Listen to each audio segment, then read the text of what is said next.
வெண்ணிலா, அது ஆக்சிடென்ட் ஆகிறதுக்கு முன்னாடி நீ கடைசியா சொன்னது ஞாபகம் இருக்கா?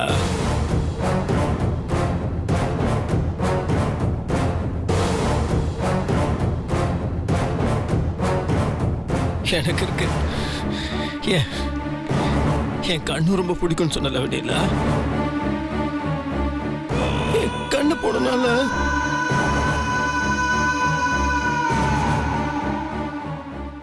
வெண்ணிலா,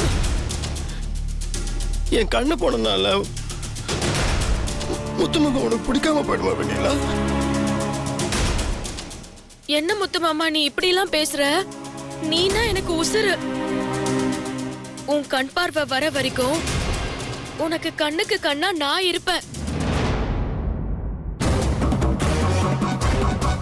அப்படி உனக்கு கண்ணு மட்டும் தெரியாதுன்னு சொல்லிட்டாங்கன்னா நான் செத்தாவது என் கண்ணை கொடுத்து உனக்கு கண்ணு வர வைப்பேன் முத்துமாமா. இல்ல இல்ல இல்ல இல்ல வெண்ணிலா, எனக்கு கண்ணே இல்லைனாலும் பரவாயில்ல வெண்ணிலா. நீ என் கூட இருக்கல, அது போதும். உனக்கு ஒன்றும் ஆகக்கூடாது வெண்ணிலா. நீ என்ன எனக்கு போதும் வெண்ணிலா.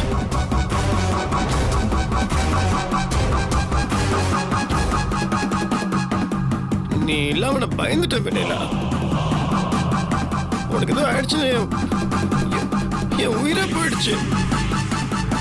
இப்போ உன் குரலை கேட்டதுக்கு அப்புறம் தான் போன உசுர திருப்பி வந்த மாதிரி இருக்கு வெண்ணிலா.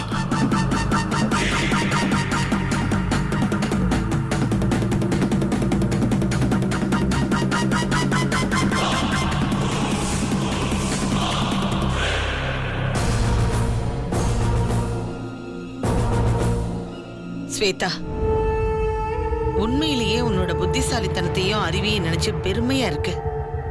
இந்த விஷயத்துக்கு இப்படி ஒரு தீர்வு கிடைக்கும்னு நான் நினைக்கவே இல்லை. நானும் ஒரு நிமிஷம் முத்தரசனுக்கு ஏதாவது ஆயிடுமோன்னு பயந்துகிட்டு இருந்தேன்.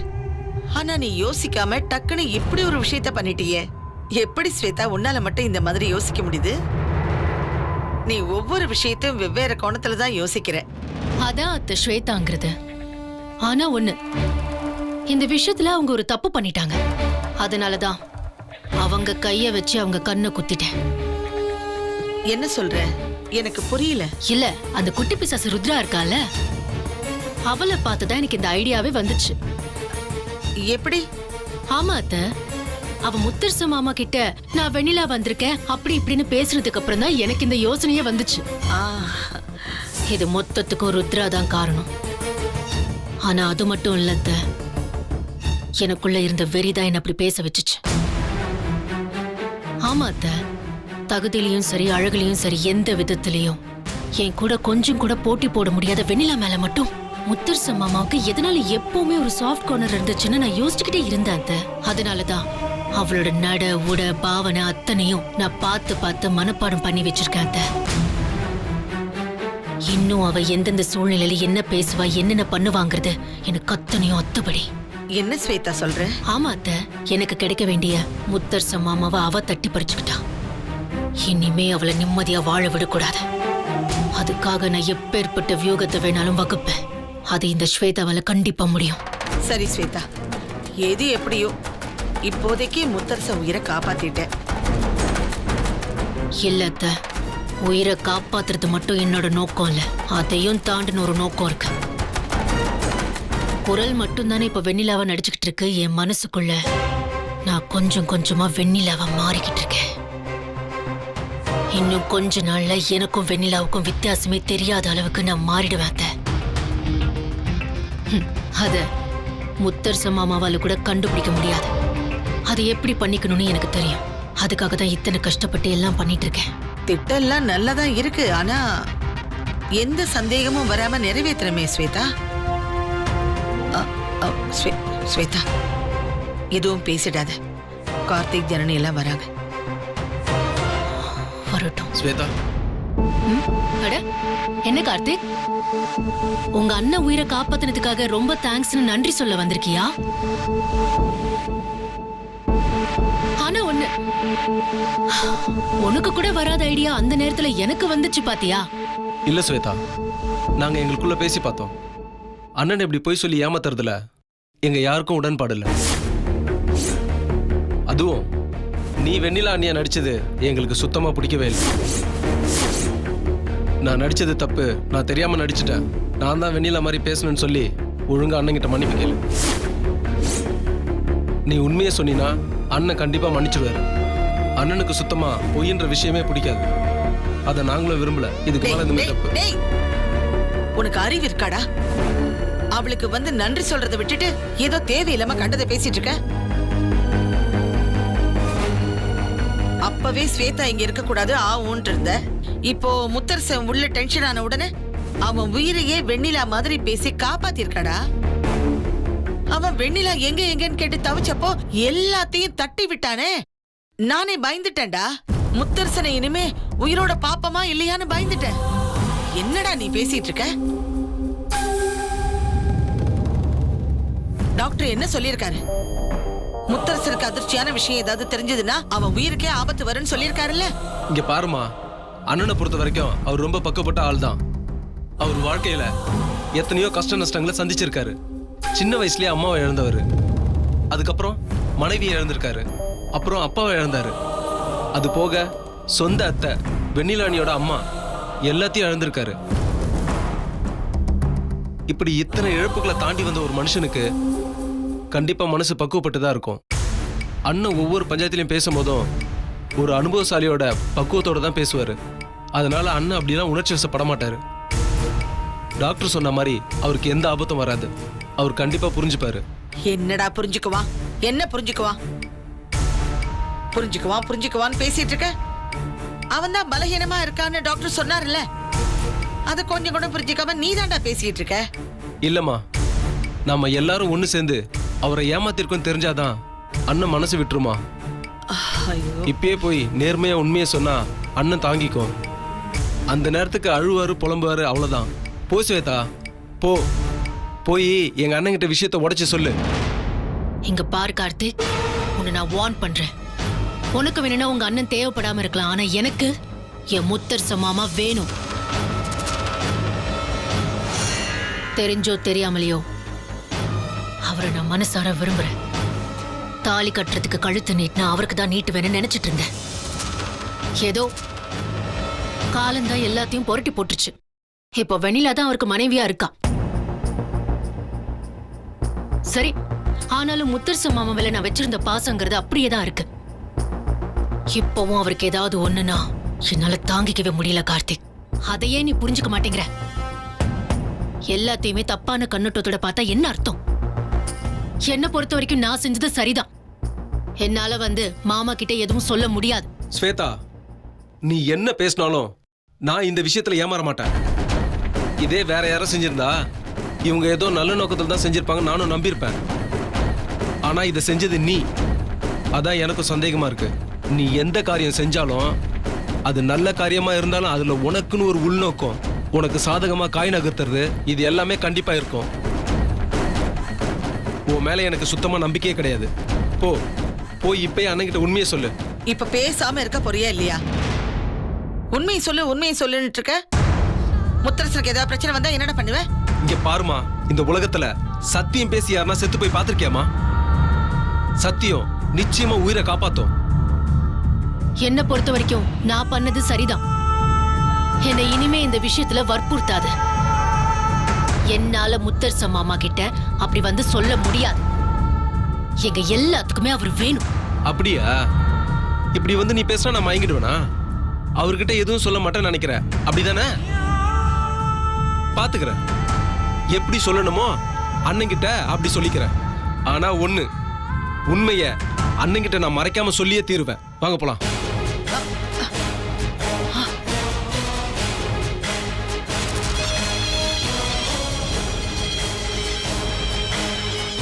என்ன ஸ்வேதா, அது எல்லாத்தையும் இந்த கார்த்திக் எடுத்து குட்டிச்சோராக்கிடுவான் போல இருக்கேன்.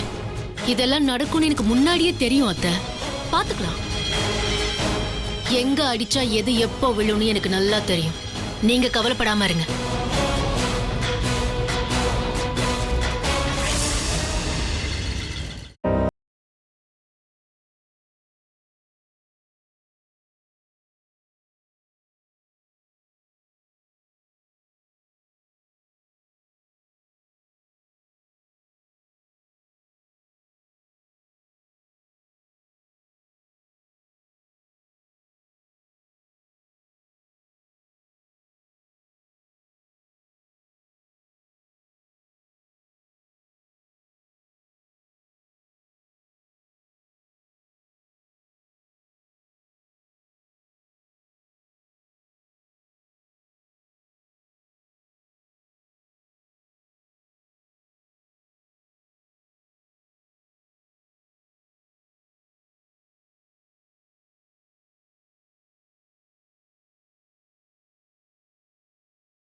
கோமா ஸ்டேஜ் கூட போக வாய்ப்பு இருக்குன்னு சொல்றாங்க. அண்ணே இங்க பாருங்கண்ணே, நீங்க ஆக்சிடென்ட் ஆகி அதிர்ச்சியில ரொம்ப பலவீனமா இருக்கீங்க. அதனால எந்த அதிர்ச்சியான தகவலையும் உங்ககிட்ட சொல்லக்கூடாதுன்னு டாக்டர் சொன்னாங்க. ஆனா எங்களுக்கு வேற வழி தெரியலண்ணே. இப்பவும் இதை சொல்லலன்னா எப்பவும் உங்களுக்கு தெரியாம போயிடுனே. நீங்க வெண்ணிலா எங்கன்னு கேட்டதுனால அந்த சந்தர்ப்பத்தை பயன்படுத்திக்கிட்டு ஸ்வேதா நான் தான் வெண்ணிலான்னு அன்னி குரல்ல பேசி நம்ப வச்சுட்டானே. அதனால எதுவுமே சொல்ல முடியாம நாங்கெல்லாம் வாயடிச்சு போய் நின்னுட்டோம். எங்களை மன்னிச்சிருனே. டாக்டர் வெண்ணிலா அண்ணி உடம்பு பத்தி சொன்னா கூட வெண்ணிலா அண்ணி மனசுக்குள்ள உங்க மேலேயும் ருத்ரா மேலேயும் ரொம்ப பிரியம் இருக்கும். அதுவும் இல்லாம சித்ரா அண்ணி கண்டிப்பா கூட இருந்து அவங்கள பொழைக்க வச்சிருவாங்கன்னு எனக்கு நம்பிக்கை இருக்குன்னு. எங்களுக்கெல்லாம் நம்பிக்கை இருக்குன்னு. வெண்ணிலா அண்ணி எத்தனையோ நாள் எத்தனை கோயில சுத்தி சுத்தி கும்பிட்டு இருப்பாங்க. அவங்களோட கடவுள் பக்தி ஊருக்கே தெரியுமேனே. அவங்க ரொம்ப புண்ணியம் பண்ணவங்க. அவங்களுக்கு எதுவுமே ஆகாதுன்னு டாக்டர் சொல்றதை வச்சு நீங்க எதுக்கும் கவலைப்படாதீங்க. அவங்க சீக்கிரமா குணமாயிடுவாங்க. அவங்க கண்டிப்பா குணமாயிடுவாங்கண்ணே. நாங்க சொன்னா அதிர்ச்சியில உங்களுக்கு ஏதாவது ஆயிடுமோன்னு பயந்துதான் அந்த நிமிஷத்துல மறைச்சிட்டோன்னே. நீங்களும் அன்னி குணமாயிடுன்ற நம்பிக்கையில இருங்கண்ணே. ஆனா அந்த நிமிஷத்துல மறைச்சாலும் தொடர்ச்சியா உங்களை ஏமாத்த எனக்கு மனசு வரலண்ணே. அதனாலதான் நான் இதை உங்ககிட்ட சொல்லிட்டேன். நல்லது கெட்டது உங்களுக்கு புரியும். பக்குவப்பட்டவர் நீங்க. தயவு செஞ்சு மனசை விட வேண்டானே. சார் சார், தயவு செஞ்சு அவரை தொந்தரவு பண்ணாதீங்க. அவர் அப்பவே ரொம்ப உணர்ச்சி வசப்பட்டு பேசினாரு. வெண்ணிலா வெண்ணிலான்னு புலம்பிட்டு இருந்தாரு. டாக்டர் அவருக்கு நல்லா தூங்குறதுக்காக ஊசி போட்டிருக்காரு. அவர் இப்ப நல்லா தூங்கிட்டு இருக்காரு. அவர்கிட்ட போய் அது இதுன்னு பேசிட்டு இருக்கீங்க. நீங்க பேசினது எதுவுமே அவருக்கு கேட்டிருக்காது.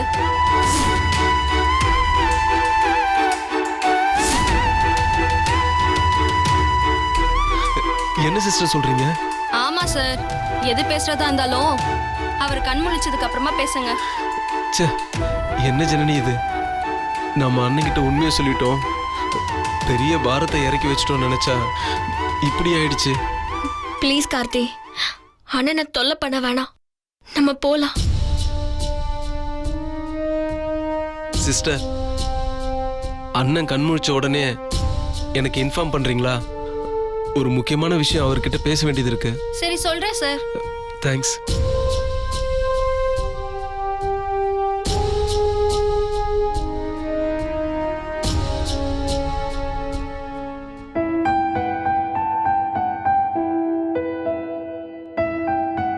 சாமி, என் அம்மாவும் அப்பாவும் நல்லபடியா குணமாயி வரணும். ஓ, குட்டிச்சாத்தா சாமி கிட்ட மனமுருக வேண்டிக்கிட்டு இருக்கோம். வர்றேன்.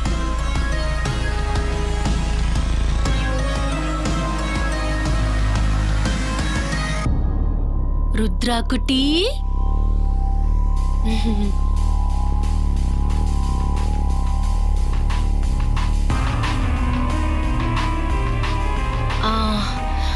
எங்க பாருடா செல்லம், உனக்கு ஏதாச்சும் வேணுமா?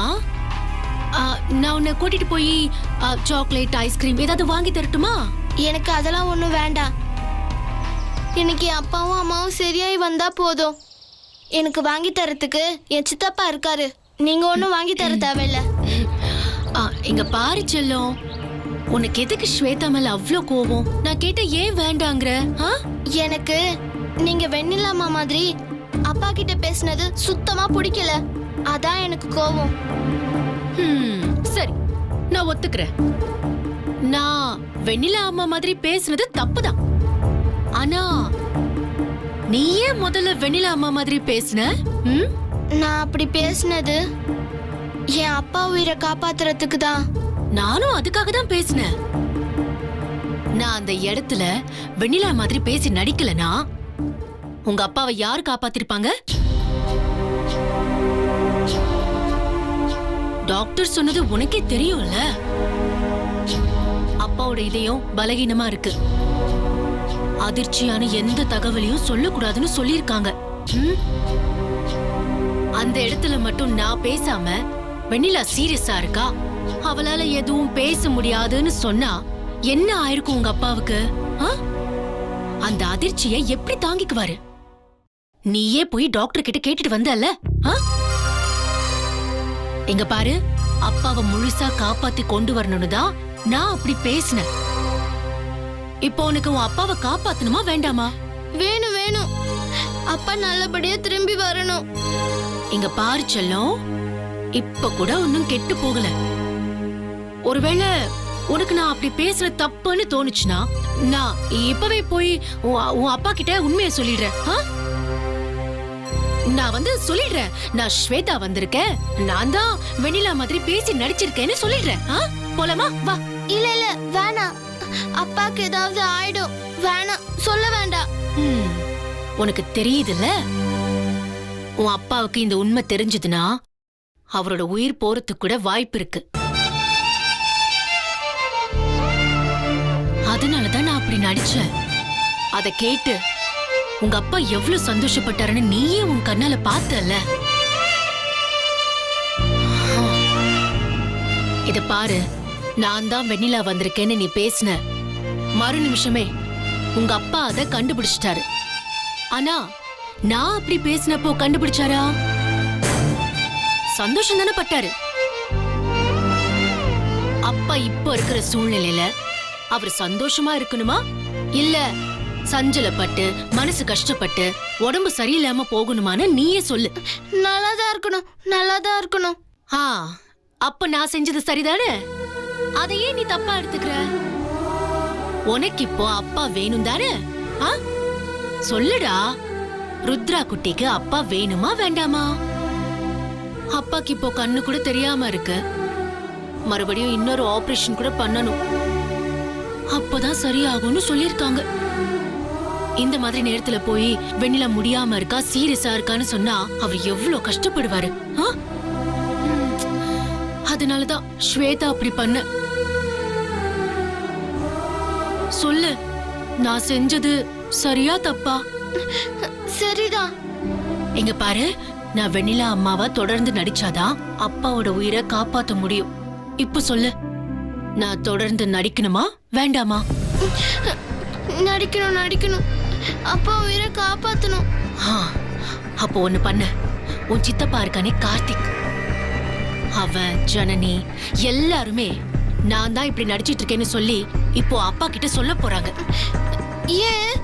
என்னமோ அவங்களுக்கு உன் அப்பாவை பத்தி என்ன கவலை இருக்கு? நானும் நீயும் கவலைப்படுற அளவுக்கு அவங்க இதுக்கு கவலைப்பட போறாங்க. நான் ஏதோ தப்பு பண்றேன் அது எதுன்னு போய் உண்மையை சொல்லிடலான்னு பாக்குறாங்க. நீ மட்டும் போய் இப்போ அவங்கள தடுத்து நிறுத்தல, அப்பாவுக்கு கண்டிப்பா ஏதாவது ஒண்ணு ஆயிடும்.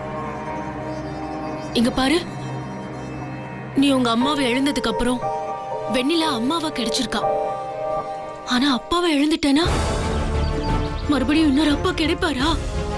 அப்படியெல்லாம் சொல்லாதீங்க, எனக்கு என் அப்பா வேணும். அப்படின்னா உன் சித்தப்பா கிட்ட போய் பேசு. இதோ போறேன், இதோ போறேன். போ போ.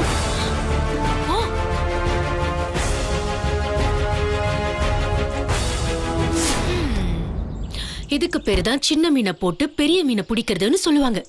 சின்ன மீன் என்ன பண்ண போகுதுன்னு பாப்போம்.